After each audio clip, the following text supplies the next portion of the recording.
married with 2 grown-up children. He's at present at Sark Lighthouse, where he's the keeper in charge. Neville, can you tell us a bit about your early life in Trinity House? What sort of lights you started with? Sort of lights I started on, I think.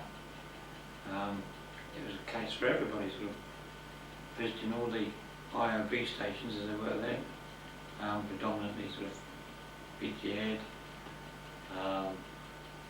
Channel Island lights, this sort of thing, were always a nice place to visit, obviously, to get you travelling in. As I say, predominantly my service, early days anyway, was sort of spent on IOB stations, you know, mainly because most of the oil lights were going out and sort of places being electrified, and of course consequently if you'd been to one you went back again, obviously, to make life a lot easier if you knew what you was doing when you went on station, you know. No problem.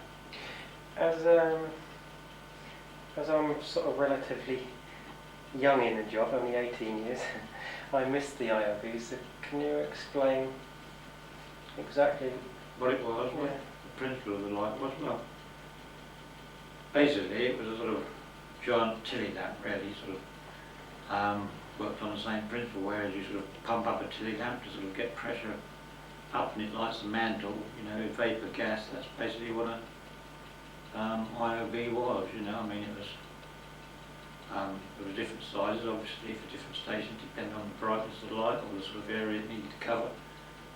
I can assure you there's lots of work involved in an IOB station. It wasn't just sort of lighting a gas mantle, you know. Since most stations you had to pump up the air that actually compressed the oil, this sort of thing. And of course the oil had to be carded on the station, you know, sort of moved from tank to tank and put into air to tank, and this sort of thing. Probably not very easy to explain without diagrams, you know, but anyway, that basically what it was an oil light. It was based on vapour, which was lit and caused the gas, which lit like a gas mantle, you know, you've ever seen a gas mantle, but giant size, and it had its troubles and problems as well. Mainly because a lot of IOB stations were still what they called explosive fog signals, you know, which was one of these things that went bang in the night. Well, that also caused problems for the gas mantles, because when they went bang, obviously the mantles fractured, you had a bit of a blowout on your light, and of course that caused troubles, you know. So of course it was always a bit of a threat if you ever had fog during the night, you know. But during the daytime it wasn't so bad, obviously. Wasn't such a problem, because at that time we didn't used to put the light on during fog, not as we do today, you know. But no, the old IOB stations were something to be reckoned with. One of the other traits with the IOB station was the fact that everybody knew you'd been on one, you know, because you stank of oil, you know.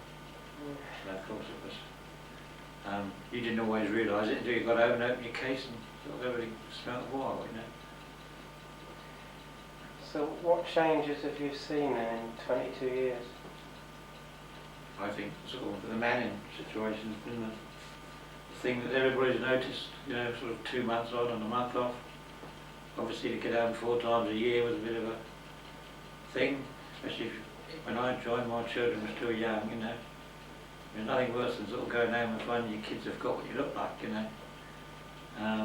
Of course after a few years they grow up, and of course things get a bit better, but it was quite a few years before they actually went on to month on, month off, you know, which we're now on. And of course consequently life's a lot easier for that, you know. Yeah, I find with a month on, a month off, you can get frictions on stations sometimes. So with 2 months it must have been even worse, hasn't it? Well, the 2 months was split up anyway, you know, between 2 lots of keepers, you know. You weren't there, I mean you was much the same as you are now, a month with 1 lot of keepers, and then it was divided in between. You slow relief in a month, you know, and 1 keeper will come on and 1 will go off. basically the same as it is today, you know, so you did have a change of faces, you know, after a month. So. Did you have to take a full 2 months worth of food? Not normally, depending on the station you was on. You took a month's grub, and then the second lot come out when the other keeper come out, after the relief, you know, or on the relief. What sort of hobbies did you do then? Hobbies, well, I suppose, you know, life was a bit quieter then. You only had televisions, obviously, were coming in on most stations, black and white televisions. And of course they was on most stations, I mean especially on IOB stations, ran off sort of 24-volt batteries, so you was limited the amount of hours you could watch the television because you had to charge your battery again, you know. And then of course you had to sort of have a battery charger of some sort since you wasn't off the main, so consequently places like Beachy Head you had a windmill, or what you called a windmill, which was stuck outside, which actually ran a sort of 12-volt dynamo, and that charged your batteries up for you, you know. So once your batteries were charged, once the PK decided what films you were going to watch, and you had that sort of choice, but it was only for a couple of hours in the evening, you know. And that's all gone now, you know. I hear you've been on the Needles where it's all changed now, you've got colour TVs and videos. So. Well, Needles is one of these stations where they're well supported by yacht clubs and this sort of thing. Okay, Trinity's done quite a lot for the station, but a lot of it's done from outside, and which is good for a lot of stations. You know, a lot of lighthouses have always had support from outside, especially at Christmas time when the Christmas goodies coming off. You know, but Needles obviously one of these stations that was well supported by yacht clubs, and they ended up with colour televisions and videos, this sort of thing, a long time before any other station. That's about the only one that is really well supported, isn't it? I think so, yeah, mainly because lots of other stations take part in yacht races and these sort of things, and monitoring for sort of yacht races, but obviously just aren't always recognised, you know. So you're also on the Nab Tower. Can you tell us a bit about the Nab? Well, I mean, the Nab is just one of these, always has been and probably always will be, a bit of a mystery to most people, you know, being sort of what it is, which is obviously not much like a lighthouse as most people know a lighthouse, you know. Obviously sort of, it's a tower, it is a rock station, so consequently keepers were put on and off, monthly relief by boat, and you had the same situation where the station was completely self-contained, so you took off your grub, but you took your hobby stuff with you, but the only good thing about the Nab was that you could do plenty of fishing, so of course you always made sure you had plenty of bait with it, and that was it. But the Nab is a good station, very big, lots of room, plenty of room to do your hobbies. And of course one of the traits for the Nab was the fact they had a bit of a lean on it, you know, sort of always sort of meant life was a little bit different, you know, sort of bit up and down, as you might say. But no, the Nab Tower was one of these stations you either liked it or you disliked it, you know. I liked it, but not everybody did, so. What's this about a budgie guard and the Nab Tower? Oh well, yeah, there's a story about budgie car. It might be a long story, but I don't know. No, well, basically, we found a budgie car on the station. It obviously flown from somewhere off the mainland, you know, and we just happened to mention that we'd found this budgie car over the radio link with the mainland, you know, and radio silent or something like this, and picked it up over the air. And of course the next thing we know is we've got sort of fan mail from old ladies who sort of wanted to know all about our budgie girl that we'd found, and did it answer the name of Joey and all this sort of thing, you know, whatever the name of their budgie girl was. It obviously gone missing, sort of anything between sort of 5 minutes and sort of 10 years ago, you know, in the hope that sort of this budgie girl had survived and made its way to the Nab. So, but the continuing story of that was the fact that sort of we happened to mention to the sort of radio silent, that it wasn't a sort of normal thing to have a budgie car on station, and obviously we weren't really capable of looking after a budgie since we didn't know a great deal about them. Not even had a cage for it, you know, it had to be a makeshift cardboard box. And the next thing you know is, this was also mentioned on the air on Radio Silent, and we was inundated with books on how to keep budgie cars and budgie food and cages and everything else, you know. But little did they know, I mean, this is part of a story that I shouldn't be telling, but between the time of finding the budgie car and sort of all this going on the air, the blooming thing had died, you know. But we didn't dare tell anybody, you know. So of course, consequently, we had budgie seed and everything else, you know, for years to come, but no budgie. So it was just one of those things. But it did happen, you know. But there's a continuation of this story, and that was the fact that we did get a bit of a rollicking for mentioning this on the air, because it wasn't a normal thing to sort of go on the radio and say things like this, which obviously sort of brought out this packets of birdseed and everything else, you know. But we happened to mention at Christmas on when we was on the radio that we hadn't got a Christmas tree. And of course the first person to come on the phone to us was the superintendent with a comment like something like, what am I going to do with 365 Christmas trees, you know. All for opening our mouths, obviously. Right, you had another hobby quite a few years ago to do with lighthouses and postcards and photographs. Yeah, always sort of been interested in lighthouses, obviously. I'm not sure which one you're talking about.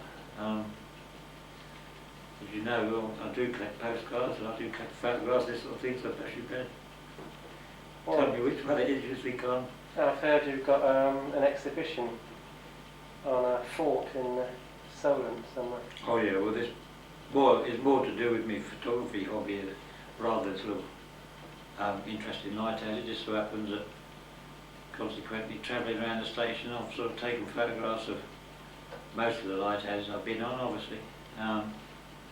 To follow that up, you know, sort of had the interest of obviously going around finding lighthouses that either sort of never got a mention or probably been discontinued sort of years and years ago, you know.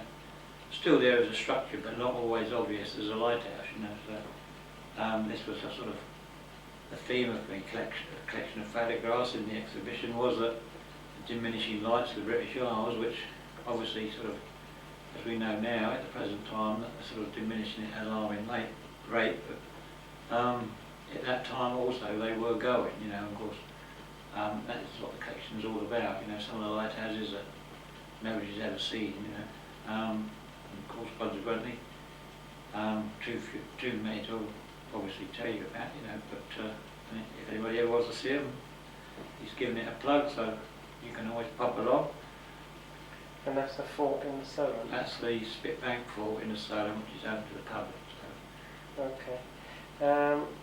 Your hobby at the moment on Sark that I noticed the other day, you came out with in a little tin, you renovate cars. Well yeah, I mean this is something that you can do on any station. It's a sort of small thing, dinky toys, this sort of thing, you know, which nowadays obviously are worth a few bob, so if you can lay your hands on them, they're always well worth sort of doing up and that sort of thing. As I say, it's the sort of thing you can carry on a station, even if you want to spray them, you know, because I mean it all comes in cans, you don't have to carry a compressor with it, so you can do that sort of thing. But I hear when you get home, the cars are slightly bigger. Well yeah, they do take up a bit more room in the garden, you know, but I've got a pretty big garden, so hopefully, I mean I'm not doing a lot to them at the moment. I'm keeping most of them on the road and saving them for prosperity, you know, but one day I suppose they'll be in some sort of collection, I suppose, hopefully, you know. What sort of job did you do previous to being a lighthouse keeper? Well, I've had a few, but basically I came in the job to get away from it, but funny enough it sort of stayed with me all my life really, and that is metalwork, you know. I started off as a coppersmith apprenticeship, and that sort of, it's just been an interest as well, because I mean, I've still got my tools and I still carry it on, but now I sort of gone away from general metalwork and do sort of antique restorations and that sort of thing, you know, which is more of my line, you know, and obviously renovating vehicles. Now we're sort of coming into the automation type era, and you're on Sark, and Sark is shortly to go automatic. How many years you've been in? Been here? Yeah. Oh, quite a few, yeah, I wouldn't like to say. Hopefully I'll see the demise of the station, you know, as it goes. Yeah, I'm quite happy here, so when it goes, I'll be happy to go with it, you know, automation. You've seen many changes then since you've been here? Not really, no. Changes on the island, which doesn't sort of actually affect the lighthouse, you know, but certainly not on the lighthouse. The lighthouse is much as it's always been, you know. Occasionally the kitchens and things have been modernised, but no, the station's much the same. It's always been electric and everything else, you know. The only difference being that it's been made more comfortable, you know. Have you ever regretted joining? I don't think so, no. It's been a good life, it's been kind to me. I mean, I've enjoyed all the stations I've been to, you know. So I'm happy here, and if this is where I finished, I'll be happy with that, you know. And I've got things to do, so I'll be happy in retirement when it comes, you know. But no, I've got no regrets for the job. It's been all I expected it to be, you know. And things could only get better. I mean, it got better a bit late, but it's just one of those things, you know. I mean, and it's sort of hope that it's all happened for those who do stay in the job, that you can have years and years of sort of happiness like I've had, you know. Right, thanks a lot then, Neville.